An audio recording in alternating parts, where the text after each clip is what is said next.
Hello champions and future champions. Hello ChessMood family. Gabuzyan is here with you and welcome to our daily lesson. Topic of today is the following.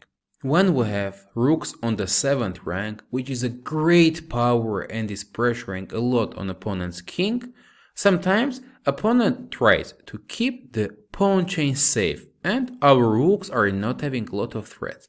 Today we will learn interesting ideas how to remove this pawn coverage. Most oftentimes we are doing it with the pawns. Now you know our topic and the ideas as well. I offer you to pause the video and decide how to play here as white. We would like to play here h5 and h6 moves, removing pawn on g7 and weakening opponent's king's position. But whenever we play h5, black will get a strong defensive resource. They can play bishop to e5, and now our rook is under attack. Whenever we remove it, black's getting a discovered knight h5 check, so winning the important pawn. For this reason, at the beginning, we need to play differently. White is starting with pawn g3 move. First of all, it's closing the diagonal. On top of this, now the only available square for opponent knight is g6. And now we're going h5 with a tempo.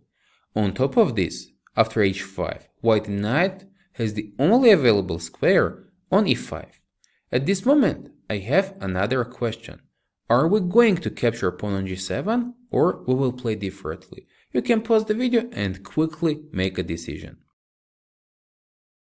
We need to be very careful, since if we take on g7, using the fact knight is on the way of bishop, opponent is getting a winning knight f3 check. It's a discovered move with a tempo, opening up the diagonal. So whenever we take the knight, they capture the rook and staying with an extra material. For this reason, after knight e5, white is winning differently. We continue pawn h6. Now h takes g7 is a deadly threat. If black takes, they are being mated as well. Rook takes h7, king g8 and rook b to g7. What we can see that white rooks are mating through the 7th rank. And topic of today is, as we discussed previously, when we have strong rooks on the 7th rank, we will see how to break opponent pawn defenders and bother their king. Let's now go ahead and we'll see another example. Here it's black to move, and as we can see, this time we again have rooks on the 2nd rank. As well, we have an option of breaking opponent pawn chain in the same way. Black here can continue with pawn g4. And after exchanging the pawns, white goes bishop d1, which is the only move. But now g3. So what we can see that we can break opponent pawn coverage with the h-pawn, with the g-pawn. And as well in the next example, we'll see how to do it with the f-pawn. In this concrete position, white is lost. Either we're gonna capture on f2 and get this monster passed pawn, or if white is capturing, we're mating in the same way with our rooks. Rook takes g2, king h1, rook h2. And after king g1, rook bg2 is winning. Let's go ahead and see the next position. At this moment, it's white to move, and what can we see? That our rooks are strongly attacking on g7 spot, but knight is protecting it. As well, g7 pawn is covering the 7th rank, so we don't get access to h7. How to play is the question. You can pause the video and make a decision. Here white continues with beautiful f6 move. Even though that black can take with the pawn and knight at the same time, both options are not working for black.